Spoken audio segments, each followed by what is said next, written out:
tama, 100,000 followers na po tayo, no?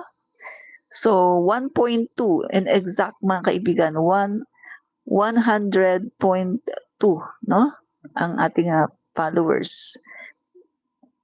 K po yan 1,000 100.2 thousand followers na po tayo sa Facebook, no? So, marami pong salamat, no? Marami pong salamat sa mga nag-follow at sa mga hindi pa po nag-follow ay paki-follow na rin po tayo sa ating Facebook page, no? At yung mga hindi pa naman po subscribe dito sa ating YouTube channel, paki-subscribe na rin po ang ating YouTube. At kung meron din po kayong TikTok, paki-follow din po ako sa aking TikTok page. The same po, no? Admin Rich. Lahat po ng aking page, Admin Rich ang pangalan. Sa Facebook, meron po akong 3. Yung ko po, yung Admin Rich. Yung backup ko naman, yung Admin Rich TV. Yung isa naman, Rich Admin TV, no? So, paki-follow na po, no? Pati sa TikTok. Yan. So, yan mga kaibigan, nakapag-share na tayo. Ngayon naman ay share lang natin sa ating kaibigan, no? Dito sa ating messenger. Na tuwing ako'y nagla-live ay sinesend ko sa aking mga kaibigan na gusto pong manood, no? Ng ating live. Yan. Okay, so yan na. Okay na mga kaibigan, na-share na po natin. Yan nga po ngayon mga kaibigan, no? Ang atin pong topic ay ito nga, meron po tayong mga good news, no, sa PBBM administration. Tuloy-tuloy pa rin mga kaibigan yung libreng sakay ng ating Pangulo at kung dati mga guys ay ino-open lang ito, no, sa Metro Manila kasi ito po ay pagre-revive ng love bus, no? Love bus na sinimulan po sa panahon ni Apo Lakay, no? So itong love bus na ito mga kaibigan ay binuhay, no, ni-revive ng ating Pangulong Bongbong Marcos at ngayon ay good news dahil hindi na lamang po ito dito sa Metro Manila kundi sa buong Pilipinas. At ang maganda pa po nito mga kaibigan ay maraming libre. Libre po ang mga Sabado, Linggo, libre po kapag holiday, at libre po yung rush hour, no? Mga rush hour po libre sa umaga, no? At saka sa bandang hapon. Yan. So, at kaunti lang ang babayaran, no, mga kaibigan. Grabe, no? Ang daming libre sa panahon ng ating Pangulong Bongbong Marcos, no? So, tingnan pa natin. Hindi ito nangyari, no, sa panahon ng ibang presidente, lalong-lalo na sa panahon ni Digong. Hindi po nangyari itong mga ganitong klaseng mga libre. Although pandemic dati mga kaibigan, pero wala, no? Bukod sa wala na tayong sasakyan, ni-lockdown, walang trabaho, wala pang ayuda. Grabe, no? Good job talaga sila, no? Good job talaga, grabe, ang administrasyong Duterte na wala tayong ayuda, no? Yung nagkaayuda lang, mga kaibigan, ay yung sila-sila lang, no? Yung mga sumasamba sa kanila. Pero yung mga sabagay ako mga kaibigan, sa panahon ni Duterte ay pinagtatanggol ko 'yan. Sa panahon ni Duterte, ako po ay sumuporta sa kanyang administrasyon. Kahit na hindi ko siya gusto dahil siya nagmumura, pero sinuportahan ko siya kasi wala naman akong magagawa, eh. Bilang isang responsableng citizen ng Pilipinas, dapat suportahan ang kahit sino mang maging pangulo ng Pilipinas sa ayaw mo man at sa gusto, no? So sinuportahan ko siya no'n mga kaibigan, no? So hindi naman ako nag-against sa kanya kahit na napakarami niyang mga ginawang kapalpakan, sinuportahan ko siya. Pero gayunpaman, 'di pa rin tayo nakatanggap ng ayuda kahit isang beses, no? So, 'yan po mga kaibigan ang katotohanan, no? Sa panahon po ng pandemic, walang ayuda. Samantalang ngayon sa panahon ni PBBM, wala ng pandemic, sagana pa rin ang ayuda, lalong-lalo na sa mga kababayan natin na talagang nangangailangan at lalong-lalo na sa mga farmers at sa mga fisherman, no? Maraming ayuda. Pero sa panahon ni Duterte, walang ayuda. Hinahayaan ng Kahit yung ating mga drivers 'no, namamalimos sa kalsada, sila po ay nagbe-beg para makakain, namamalimos sa kalsada. Kaya po dumami ang mga community pantries, nagtayo si Ana Patricia ng community pantries dahil nakita niya ang pagiging inutil ng Duterte administration na maraming nagugutom na mga Pilipino. Kaya si Ana Patricia ay nag-initiate at siya mga kaibigan ay talagang nagtayo ng community pantries. Pero anong nangyari? Ni-red tag siya ng mga minions ni Duterte dahil ito ay malaking sampal sa Duterte administration dahil ito ay katibayan ng pagiging inutil ng Pangulong Duterte dahil hindi niya kayang pakainin ang mga Pilipino bagamat bilyong-bilyong piso ang inilabas sa Bayanihan 1 Act at saka sa Bayanihan Act 2, no? Bayanihan 1 and 2 yan mga kaibigan, no, na naglabas ng bilyones na pera ng pondo para yan sa mga ayuda, no, social amelioration sa ayuda ng mga Pilipino, pero hindi po nagkaayuda ang mga Pilipino. At ano yung mga namamalimos, no, mga bandang Mindanao, mga kaibigan, pati banda dito sa Metro Manila, binigyan sila ng ayuda pang 2 araw lang daw. Gosh, anong klase yan? Samantalang sa panahon ngayon kay PBBM, 'pag nagbigay ng ayuda, mahina na ang 10,000 sa ating mga libo-libong mga magsasaka at mga mangingisda at sa mga, sa ating mga kababayan na talaga namang, nangangailangan ng tulong. Samantalang kay Duterte magbigay 3,000, oh, ano yan? Tapos 3,000 o isang beses lang, yung iba ang sabi isang beses lang nakakuha, yung iba naman 2 beses lang, pinakamarami na yun. Tapos ayuda, 3 latang sardinas, 3 kilong bigas. My God, anong klase yan? Bilyones ang inilabas pagkatapos ganun lang katindi, mga kaibigan, ganun lang, napakatindi po ng Duterte administration. Kaya mga kaibigan marami talaga ang hindi nakakalimot sa Duterte administration dahil sa dinanas na kahirapan, isa na ako dun. Ang ganda ng trabaho ko, mga kaibigan, malaki ang sweldo ko, malaki ang tax ko. Dahil maganda ang trabaho ko, malaki ang sweldo ko. Anong nangyari? Ni-lockdown niya lahat kahit hindi naman dapat i-lockdown. Nawalan ako ng trabaho, taxpayer ako, pero never akong binigyan ng ayuda. Hindi ko makakalimutan yan, mga kaibigan. Itinaga ko yan sa bato, hindi ko yan nakakalimutan. At alam mo ba, diyan sa panahon ni Duterte, diyan ko lang naranasan umiyak dahil wala ng pagkain. Dahil wala kang magawa, hindi ka pwedeng umalis. Babarilin ka daw eh. Kapag umalis ka daw, babarilin ka, no? Yung mga sumusuway sa community, yung sumusuway mga kaibigan, no, sa quarantine ay babarilin. At yun ang gagawin mga kaibigan. Siyempre, ako naman bilang isang obedient citizen of the Philippines, no, hindi naman tayo pasaway ever since talagang sumusunod tayo sa gobyerno. So, sunod talaga. Wala kang magawa. Nandun ka lang sa bahay, nag-iintay ka lang kung ano ang mangyari.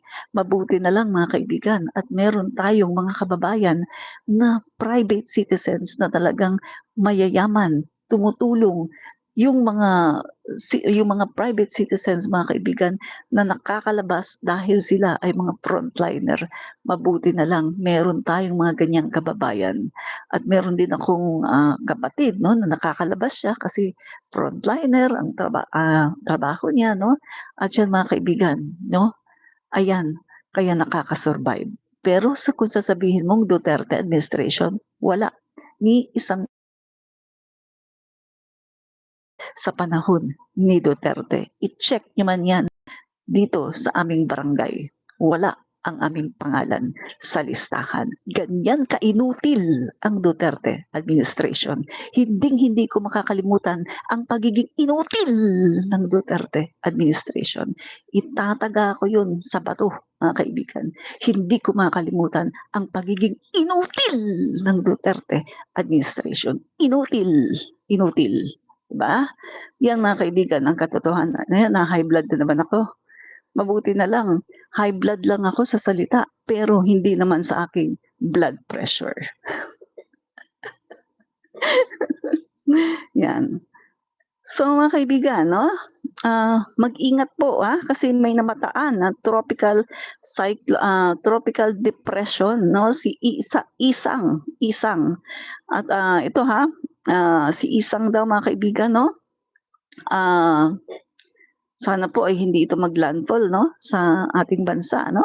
So wind threat, strong wind Cagayan, Isabela, Quirino, Nueva Vizcaya, Apayao, Kalinga, Abra, Mountain Province, bandang 'to, norte 'no. So mga kaibigan, Ilocos Norte, Ilocos Sur, La Union, Pangasinan, Aurora, naku babahain na naman 'to. So potential impacts of winds, minimal to minor threat to life and property 'no. Other hazard affecting land areas, heavy rainfall outlook 'no. So mag-ingat po 'no, may bagyo mga kaibigan 'no, tropical depression. Laging nade-depress ito. Parang si Lukring 'no, depressed lagi dahil sa pagiging depressed kung ano-ano ng sinasabing mga paninira 'no, sa ating pangulo 'no. Manuel Yaon, hi din po sa inyo, Manuel Yaon 'no. Abril Montemayor, marami pong salamat sa pag-drop by 'no. Okay. Yan, so tuloy tayo Yan na nga mga kaibigan 'no. Department of Transportation launched the second route of the Love Bus Libreng Sakay. Yan ginawa po yan 'no, sa Davao City, tapos sa Cebu City 'no. So yan mga kaibigan, napapakinabangan na po ng ating mga kababayang Davaoenyo at ng mga Cebuano, yan. So napakaganda po ng Love Bus mga kaibigan. Oh, yan at marami na pong nakikinabang sa libreng sakay 'no. Sa MRT3, LRT1 at LRT2 naman po ito 'no. Ito naman po 'no sa mga LRT1, 2 and MRT3 ngayong kailan ba 'to? Kahapon ito na merong libreng sakay 'no. Yan. So ang maganda naman dito sa mga LRT, sa mga train natin 50% naman. Patuloy pa rin po at pinapalawig 'no mga kaibigan 'no, 50% naman ang mga estudyante, PWD at saka mga senior citizen 'no, 'yan. So parang gusto ng pangulo natin ibigay na lang lahat libre 'no, para sa mga mamamayang Pilipino. Ngayon lang po nangyari ito na nagkaroon tayo ng ganitong klaseng pangulo na talagang concern sa ating mga kababayan at talagang hindi pinapabayaan ang mga Pilipino. First time in the history of the Philippines na merong ganitong klaseng pangulo na talagang tunay ang pagmamahal sa taong bayan, 'no, mga kaibigan. So eto naman po mga guys, eto, 'yan, eto, ah patuloy pa rin 'no, ang pag-iinspeksyon ng ating pangulo sa mga, flood control projects at patuloy pa rin mga guys 'no, ang kanyang pagbabasa sa mga sumbong sa kanya 'no, doon sa kanyang website na ginawa, isumbong mo sa pangulo. So napakaganda nito mga kaibigan dahil ang ating mga kababayan ay magkakaroon na po ngayon ng tsansa para isumbong ang lahat ng kanilang hinaing at 'pag pumunta kayo sa website na yun mga kaibigan makikita niyo doon 'no, puntahan niyo yung lugar niyo 'no, i-type niyo yung lugar niyo halimbawa, Mindoro halimbawa saan sa Mindoro, halimbawa Occidental Mindoro, type niyo 'yan tapos lalabas po doon mga kaibigan 'no, andun po yung mga flood control.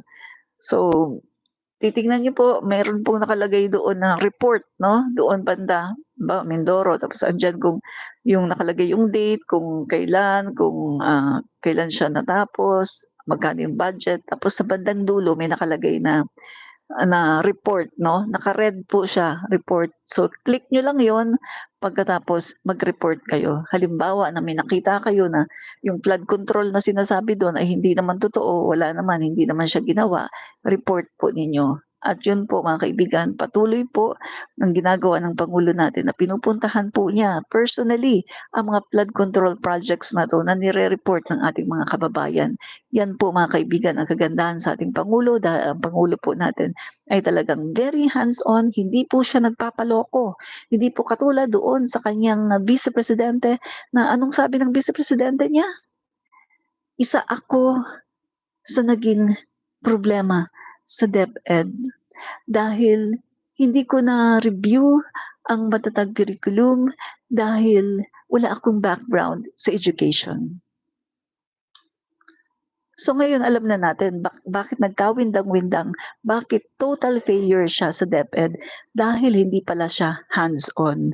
Ngayon alam na natin kung bakit total failure siya sa DepEd at hindi niya nagawa ang mga programa na dapat niyang gawin dahil hindi pala siya hands-on. At kanya lang pala pinapaubaya ang lahat ng mga trabaho sa kanyang mga USEC, ASEC, sa kanyang mga master teacher at kung ano-ano pa. No, ng mga pinagkakatiwalaang empleyado. Now we know, no, kung ano ang nangyari. Madali pala siyang lokohin dahil hindi naman siya hands-on. Kung titingnan natin, meron siyang 2 taon para pag-aralan ang matatag curriculum. Madali lang naman pag-aralan, meron naman siyang mata. Sabi niya, lawyer siya, meron naman siguro siya kahit katiting na utak. Baka naman gumagana ang utak niya kahit 1% man lang, maintindihan niya yung matatag curriculum. Kung hindi niya maintindihan, may katabi siyang ASEC, USEC, master teachers, tanungin niya, "Paki-explain nga po ito, ano bang ibig sabihin nito kasi hindi ko alam, eh."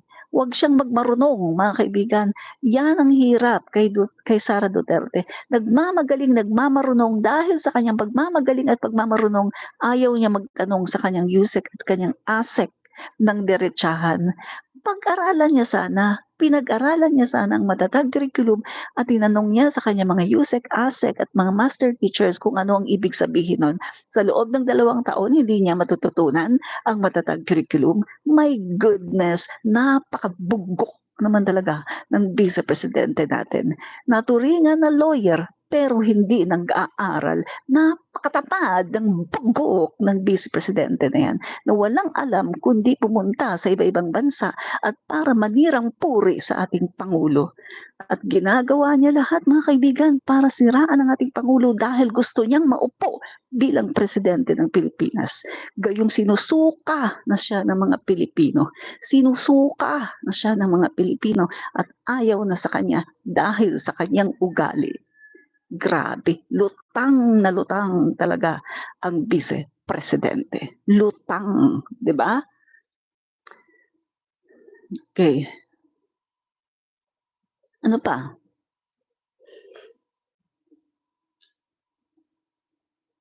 Grabeng pagkalutang 'no, ng Vice Presidente natin. Sobrang lutang na lutang, 'yan. Okay.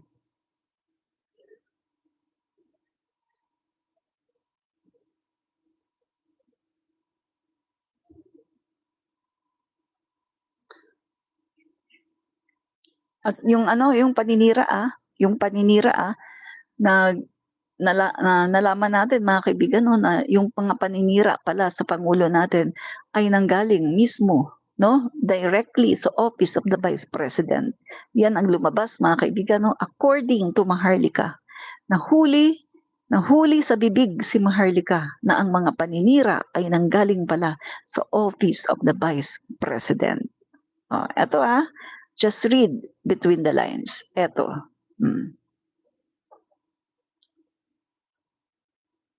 Huling-huli. Para sabihan ako si Harry Roque. Ulitan natin. Okay, I have another question. So, sino ang nag-utos sa'yo para sabihan ako si Harry Roque na hindi pwede mag-Marcos, magbangag-bangag, at sino talaga ang nag-utos sa inyo, sa grupo ninyo, na mag-text yung isang babae? Kasi na-confirm namin sa Office of the Vice President na walang ganong instruction. I'm not here para Kasi na-confirm namin sa Office of the Vice President na walang ganong instructions. Huli. So lahat pala ng ginagawa nila na paninira, lahat pala ng mga sinasabi nila ay nanggagaling ang utos sa Office of the Vice President. Huli. Ulitin natin ha. So ngayon, huling-huli na mga kaibigan na ang naninira sa Pangulo natin nanggaling lahat sa Office of the Vice President. Grabe no, napaka-desperate. Okay, I have another question. So, sino ang nag-utos sa'yo para sabihan ako, si Harry Roque, na hindi pwede mag-Marcos-Marcos, magbangag-bangag, at sino talaga ang nag-utos sa inyo, sa grupo ninyo, na mag-text yung isang babae? Kasi na-confirm namin sa Office of the Vice President na walang ganong instruction. I'm not here para magkagulo tayo. Dahil alam mo, So, confirm. Na-confirm namin sa Office of the Vice President na walang ganong instructions. Confirm na ang nagpapalabas ng lahat ng mga paninira sa Pangulo natin ay ang Office of the Vice President. Doon sila kumukuha ng instructions. Confirm! Huling-huli. Sabi na sa inyo ang isda nahuhuli sa bibig. Ang isda nahuhuli sa bibig. Kasi na-confirm na kanino kayo, sabi niya, kanino kayo kumuha ng ganong instructions? Kasi na-confirm namin sa Office of the Vice President na walang ganong instructions. Ibig sabihin, isa lang ang pinagkukunan nila ng instructions. Walang iba kundi ang Office of the Vice President. Grabe no, ang sama. Napakasama ng ugali ni Sara. Utak, demonyo. Grabe, nakakadiri, no? Alam mo, tama talaga yung sinabi ni Sir Antonio Contreras na kapag nakikita niya si Sara Duterte, ay, ano sabi niya? Nandidiri daw siya. Nandidiri daw siya. At hindi daw niya maubos maisip kung bakit may ibang mga tao na gusto talaga ito as leader material. Grabe no? Dali hanapin ko yung sinabi ni Antonio Contreras na ano nga ako, natawa nga ako kasi the word no, nakakadiri daw, nandidiri na daw siya no kay Sara. Sandali Antonio Contreras.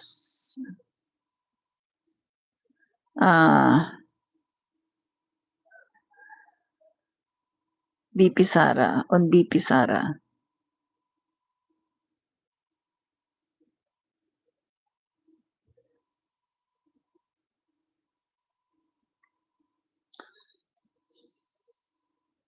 Ito.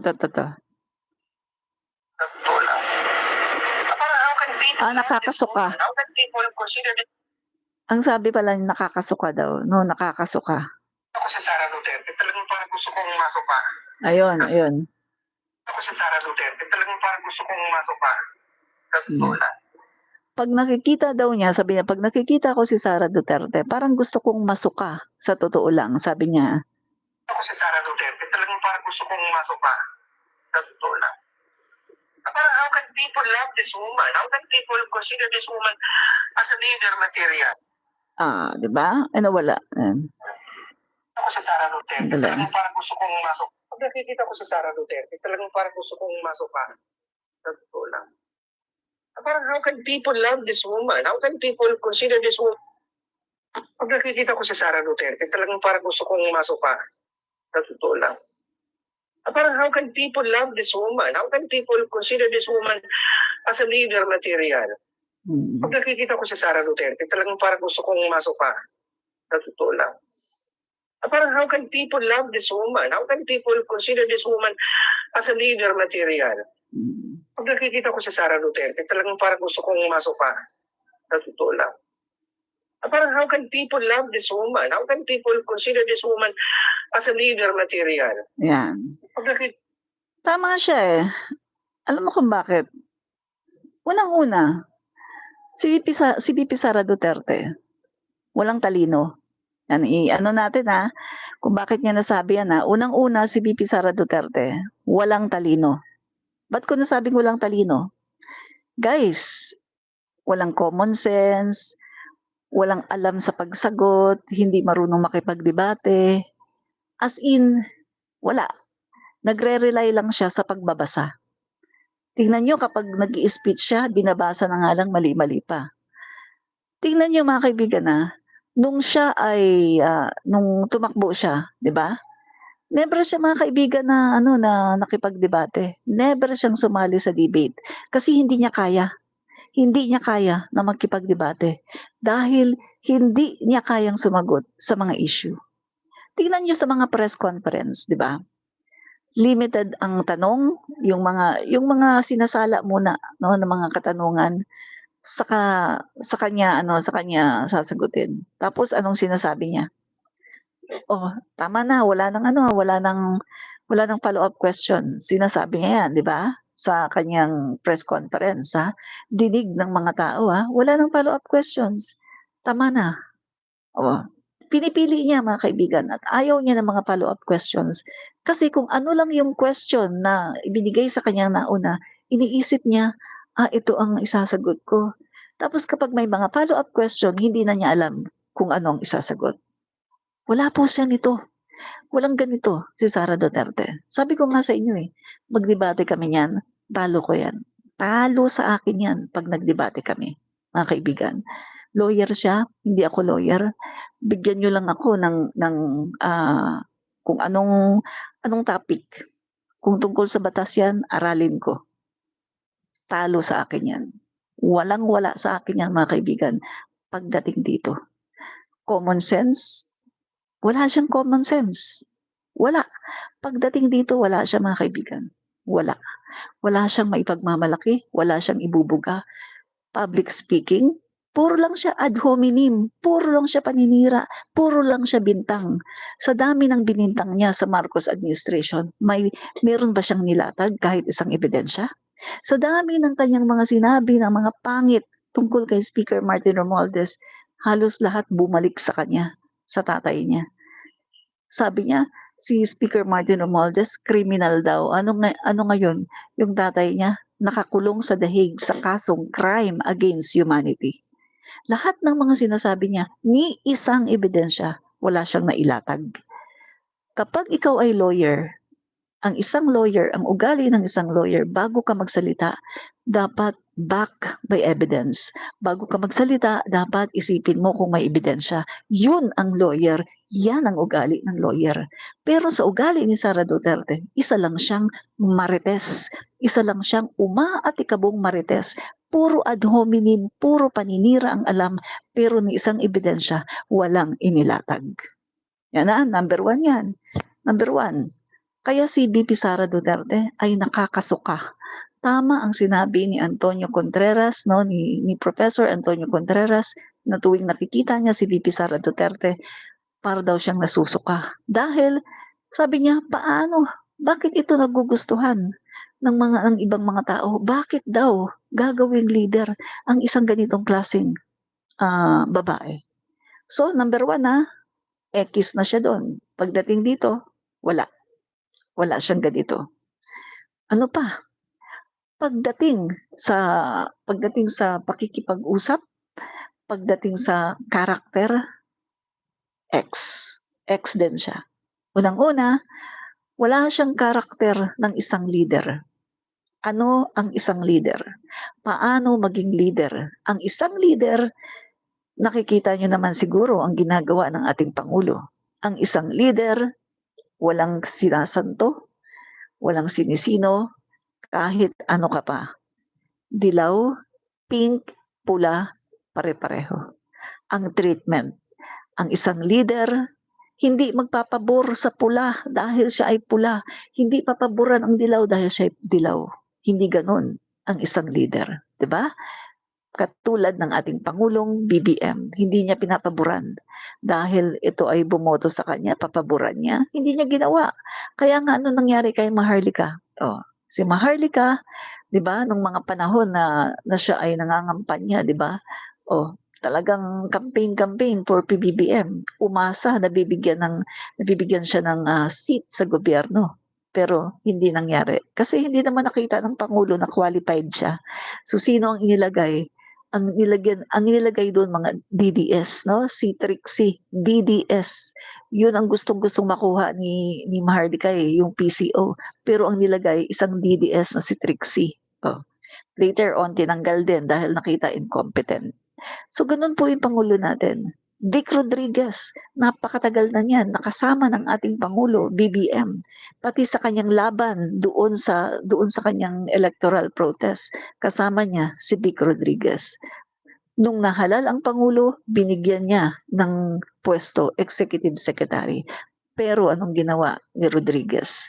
Oh, nahuli na meron pala siyang mga kalokohan, nagbebenta pala ng mga appointments, milyon-milyon. Nahuli sa mga sugar importation na dinudoktor pala niya ang mga pirma ng ating Pangulo. So, ano nangyari? Tanggal. Yan ang Pangulo natin. Guys, walang ganyang ugali si Sara Duterte. Dahil si Sara Duterte, kapag kaalyado, yun ang pinapaaburan. Kapag kaalyado, kahit na ikaw ay isang rapist, papaburan ka at sasabihin niya na wala kang kasalanan. Si Sara Duterte, papaburan ka. Kahit na may kasalanan ka, ipagtatanggol ka niya basta ikaw ay kanyang kaalyado. Pero siya ay mapaghiganti doon sa kanyang mga political enemy na tinatawag. Ang isang leader dapat mapagpatawad katulad ng ating Pangulong BBM. Walang ganyang ugali si Sara Duterte, kaya hindi siya pwede maging leader. Kapag naging Pangulo si Sara Duterte, lahat ng kanyang kalaban sa politika ay mamamatay, mapupunta sa 6 feet below the ground dahil lahat ng kanyang kalaban igaganon niya. Ano ang aking prueba? Ano ang proof ko na si Sara Duterte kapag siya ay naging Pangulo ng Pilipinas, mawa-wipe out lahat ang mga kritiko? Ano ang aking proof na si Sara Duterte kapag naging Presidente ng Pilipinas, mamamatay lahat ng mga kumakalaban sa kanya at hindi niya kaalyado? May proof ako dyan. Unang-una, ang sinabi ni dating Pangulong Duterte, doon, no, sa Villamor Air Base, nung siya ay inaaresto ni Torre, ang sabi niya, 3 to 6 months lang, madali lang daw ang months. Sabi niya, kapag naging Pangulo itong si Sara, ubus lahat yan. From the mouth of the father, pag naging Pangulo daw si Sara Duterte, ubus lahat yan. Anong mangyari sa mga to? Ubus lahat yan. Diba? Ano naman ang sinabi ng kanyang masugid na DDS din na si Dado? Ubus daw ang mga BBM vloggers, ubus daw ang mga BBM supporters pag nabago daw, no, kapag nabago daw ang kumbaga ang tadhana, no, bumaliktad ang gulong, ubus lahat ng mga maka-BBM. Proven, mga kaibigan, di ba? Proven yan. Sila mismo coming from their mouth at sa kanilang mga vloggers at sa kanilang mga followers. Dito nga lang sa page ko maraming pag may nakikita ako ng mga komento na magtago na daw ako kapag si Sara Duterte na ang naging Pangulo ng Pilipinas. Meron pa magsasabi, oy, kapag si Sara na ang Pangulo ng Pilipinas, lulutang-lutang daw ako sa ilog. So, confirm, mga kaibigan, confirm na kapag ang naging Pangulo ng Pilipinas ay si Sara Duterte, pagpapatayin lahat ng mga kumalaban sa kanya. So, yan po ang pangatlong reason kung bakit hindi siya pupwede na maging Pangulo ng Pilipinas dahil siya ay walang puso na mabuti. Siya po ay hindi mabuting tao. Siya po ay masamang tao dahil siya po ay mapaghiganti at siya po ay papatay ng tao. Mga kaibigan, hindi na natin, wag nang mag-sugarcoat dito, no? Kasi sinabi mismo ng tatay niya sa Villamor Air Base nung siya ay inaaresto ni Torre, na kapag naupo daw si Sara Duterte, ubos daw lahat. Ubos ang lahat yan. Ano mangyari sa mga to? Pag naupo si Sara, pag naupo si Inday, ubos lahat ito. Sabi mismo ni Digong, no? Hindi niyo yan mapagkakaila, maraming video. So ano pa ang pang-apat? Bakit hindi pwedeng maging Pangulo ng Pilipinas si Sara Duterte? Dahil ayaw niya ng accountability. Gumagastos siya ng pera, pero walang accountability. Huwag mo siyang ikukuha, ayaw niya. Bigyan mo lang siya ng budget, pero huwag mo siyang ikukuha, ayaw niya. Ayaw niyang magbigay ng mga dokumento, ayaw niyang sumagot sa House of the Representative, ayaw niyang sumagot sa impeachment trial, ayaw niyang linisin ang kanyang pangalan, ayaw niya. Bigyan mo lang siya ng pera, pero ayaw niya ng accountability. Pang-apat yan. So, hindi siya po pwedeng maging Pangulo ng Pilipinas dahil siya ay isang korap. Panglima, hindi siya po pwedeng maging Pangulo ng Pilipinas dahil mapapahiya tayo sa buong mundo. Unang-una, siya ay pro-China. Tuta ng China. Lahat ng mga ginawa, pinaghirapan ng ating Pangulong Bongbong Marcos sa West Philippine Sea, sa pagpapaganda ng ekonomiya natin, sa pag-alis ng pugo, at kung ano-ano pa, ng mga illegal na mga gawain, lahat yan babalik kapag si Sara Duterte na ang naging Pangulo ng Pilipinas. Pang-anim, kapag si Sara Duterte na ang naging Pangulo ng Pilipinas, babalik na si Kibuloy, mawawala ang kaso ni Kibuloy, mawawala ang kaso ni Bantag, ni Tibes, lahat ng mga kakampi, kaalyado, mawawala ang kaso